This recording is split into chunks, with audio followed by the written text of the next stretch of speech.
আসসালামু আলাইকুম দর্শক। আমাদের বাংলাদেশে আজব লীলা খেলা চলছে, আজব স্টেট আজব লীলা খেলা। আমি এই কথা বললে পরে আপনারা একটু মাইন্ড করবেন, আমার মনে হয় না মাইন্ড করার লোক খুঁজে পাওয়ার জন্য গণভোট দিলে সেই ভোটে 0.1%ও লোক পাবেন কিনা যে আজব লীলা খেলা চলছে না, সেইটা পাবেন না, আপনি খুঁজে পাবেন না। এবং এই আজব লীলা খেলার চরিত্রগুলো যে না, এই চরিত্রগুলাকেও দেখা বোঝা খুব মুশকিল হয়ে পড়ছে। আপনার মনে আছে কিছুদিন আগে, এই মাস ছয়েক আগে, হাসনাত আব্দুল্লাহ খুব এই সরকারের নিয়ে কথা বলা শুরু করলো, ইন্টেরিয়াম ভুল করছে, এটা করছে সেটা করছে, সার্জিসও টুকটাক বলেছিল।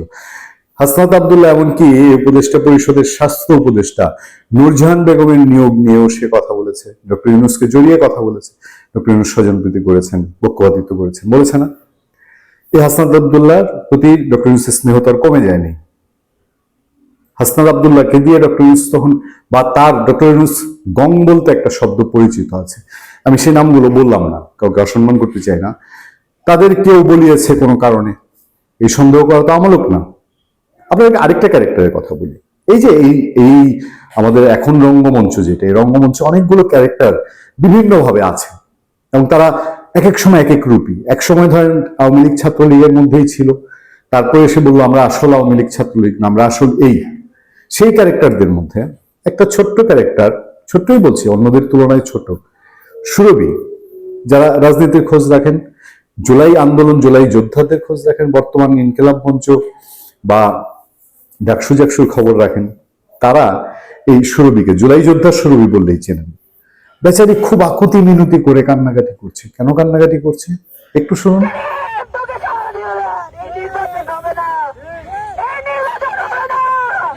এই জুলাই যোদ্ধা সুরভি দেখেন কত, মানে কি ধরনের একটা এক্সপ্রেশন দিয়ে বলছে নির্বাচন হবে না। সুরভির কথা আপনাদের মনে আছে তো নাকি ভুলে গেছেন? এই গত মাসখানেক আগেই হবে, 1-1.5 মাস 2 মাস আগে, লক্ষ লক্ষ টাকা, কোটি টাকা চাঁদাবাজির অভিযোগে গ্রেফতার হলেন। গ্রেফতার হওয়ার পরে তো তুল কালাম কাণ্ড কারখানা, এবং এক পর্যায়ে আইন উপদেষ্টা ইন্টারফেয়ার করলেন, দেখা হচ্ছে বলার পরে তিনি আবার ম্যাজিক ভাবে জামিন পেয়ে গেলেন। সে অনেকে জামিনের মুখ দেখে না, জামিন পেলেন। তারপর তার আয়ু, বয়স নাকি কম, এখনো প্রাপ্তবয়স্ক হন নাই, হ্যাঁ, তো তার আয়ুর উপরে ব্যবস্থা নেওয়া হলো। এরপর আবার বোম ফাটালেন, তার বোম ফাটানোর আরেকটা ভিডিও আছে, নাহিদ ইসলামের সাথে লেনদেন ডিলিং এসব নিয়ে, তো সেই আলোচনা এখন গেলাম না, কারণ আমাদের মূল আলোচনা অন্যদিকে সরে যাবে।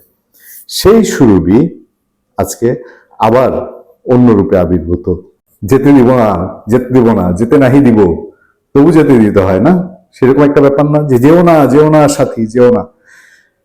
এই ইন্টেরিয়াম সরকার চলে গেলে পরে সুরভি কেন, তাদের আরেকটু উপরে যান না, আরেকটু উপরে ইনকিলাব মঞ্চ, তার চেয়ে আরেকটু উপরে এনসিপি। আমি তো অনেকদিন বলেছি, ডক্টর ইউনূস সরকার গেলে পরে যেই সরকারই আসুক বাংলাদেশে, যে সরকারই আসুক, এদেরকে খুঁজে পাওয়ার জন্য আপনাকে খুব উচ্চ ক্ষমতা সম্পন্ন মাইক্রোস্কোপ লাগবে বাংলাদেশের রাজনীতির প্লটে খুঁজে পাওয়ার জন্য। যে দেখেন না, নাহিদ ইসলাম বাংলাদেশের তৃতীয় রাজনৈতিক শক্তি হিসাবে জাতির উদ্দেশ্যে বক্তৃতা দিবেন, জাতীয় পার্টি না, চরমনাই পিন না, হ্যাঁ, মানে নাহিদ ইসলাম। প্রশ্ন তুলেছে তো অনেকেই যে কোন ক্যাটাগরিতে এনসিপি নাহিদ ইসলাম বিটিভিতে জাতির উদ্দেশ্যে বক্তৃতা দিবে? একটা ক্যাটাগরি বলেন, যে এদের এই ক্যাটাগরি, এনসিপি জনসমর্থন, তাদের অতীত অভিজ্ঞতা, তাদের বর্তমানে যে শাসন চালিয়েছেন গত কয়েক মাস, 16-17 বছর এই শাসনকালীন সময়, কারণ তারাই তো পরিষদ নিয়োগ দিয়েছেন, এমন কি যোগ্যতায়। তো যাই হোক, সেরকম সুরভিদের খুঁজে পাওয়া মুশকিল হবে। এই যে কথাগুলো বের হয় না, এগুলো কিন্তু শুধু সুরভির কথা না, এই সুরভির এই কথাগুলোর পেছনে আরো অনেকের অনেক সিগন্যাল থাকতে পারে। এবার আসেন মূল চরিত্রদের মধ্যে একজন, নাসিরউদ্দিন পাটোয়ারি। বলা হয় ঢাকা ৮ আসন নাকি এখন ভাইরাল আসন। সেই আসনে কথা বলে শুধু ভোটের দিক দিয়ে কি হবে, এটা যদি ভালো ভোট হয়, ভালো ভোট বলতে তো হতে পারতো সব দলকে নিয়ে, আওয়ামী লীগ, জাতীয় পার্টি সবাইকে নিয়ে সুন্দর একটা নিরপেক্ষ তত্ত্বাবধায়ক সরকারের অধীনে ভোট হলে ভালো ভোট, তখন নাসিরউদ্দিন পাটোয়ারি ঢাকা ৮-এ কত ভোট পাচ্ছেন সেটা দেখা যেত। এখন এটা বোঝা যাবে না। তারপরে 12 তারিখের ভোটটা যদি ভোট হয়, তাহলে সেই দিন নাসিরউদ্দিন পাটোয়ারিকে জানা যাবে, কিন্তু এর আগেতেই কথাবার্তা বলে বলে বলে বলে আল্লাহ না করুক এই লোকের অবস্থা কিনা শেষমেশ হিরো আলমের অবস্থা হয়। কোন দিক থেকে হিরো আলমের অবস্থা আমি এটা বললাম না, হিরো আলমের যে পরিণতি সেই পরিণতি যদি হয় তাহলে আমার আসলে আমি খুব অবাক হব না।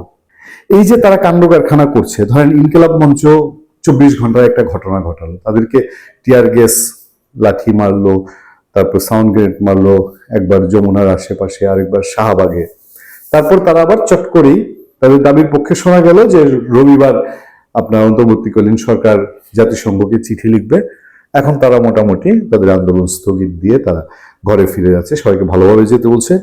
আমি ইনকিলাব মঞ্চের একটা পোস্ট দেখলাম যে সবাই শান্তভাবে ফিরে যান, এর মধ্যে নাকি আবার আওয়ামী লীগ ঢুকে পড়ছে বিভিন্ন লেবাসে, এসব বলে টলে তারা আপাতত ক্ষান্ত দিয়েছে। এই যে আকস্মিক 24 ঘন্টার একটা ঘটনা ঘটালো, সবার নজর থাকলো যমুনা, শাহবাগ, এই কোনো কারণ ছাড়াই হয়ে উঠলো। মানে তাদের সাথে সরকারের যে ইন্টারাকশন, তারা কিন্তু আইন মন্ত্রণালয়ে বিভিন্ন জায়গায় বসে টসে এসব আলাপ টালাপ করে একটা জায়গায় নিতে পারে, নেওয়ার মতো নিতে অবস্থায়, তো দা কুমড়া সম্পর্ক না যে আওয়ামী লীগ দাবি করেছে ডক্টর ইউনূস শুনবে কি শুনবে না, রাজপথ ছাড়া দাবি আদায় হবে না, তা তো না।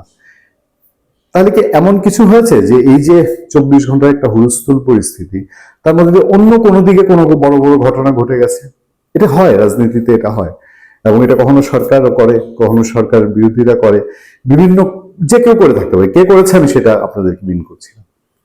এইসব হুলস্থুলের মধ্যে দিয়ে এই যে ক্ষমতার মজা পাইয়া গেছে, এটা যদি সত্যিকার কোনো কথা হয়ে থাকে তাহলে কি লক্ষণ সুবিধার? নির্বাচন, 12 তারিখের নির্বাচন, 5 দিন আগেও যে এত কনফিডেন্ট পাই না, অন্য কিছু ইঙ্গিতময়। ভালো থাকবেন, সুস্থ থাকবেন, আপনাদের সাথে নিয়ে আতিক রহমান, পূর্ণিয়া।